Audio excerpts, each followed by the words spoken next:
الله يوفقكم إن شاء الله. من الصبح لحد الآن شلحت قلوب الجمهور العراقي. يعني تعلن الساعة بالسبعة الصبح بطايق موجودة، والجمهور والناس الفقرة تطلع من الصبح لحد الآن، وبعدين تبيعون البطايق 100 و120.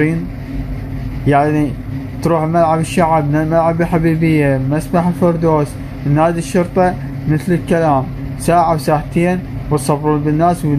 ووقت المغربية تنزل البطايق 170 و80. من يتحمل المسؤولية؟ جمهور هذا الثار. يعني انتم هسه كإدارة نادي الشرطة او الاتحاد العراقي وينكم على المسألة صارت؟ يعني باكر مباراة من راح تكون مباراة الجمهور اذا حدث شغب، اذا سوى مشاكل، وصارت اليوم حينما دخلوا على ملعب الشعب ووقفوا الوحدة التدريبية لنادي الشرطة. من راح يتحمل هاي المسألة؟ الله لا يوفقكم ان شاء الله. من الصبح لحد الان شلحت قلوب الجمهور العراقي.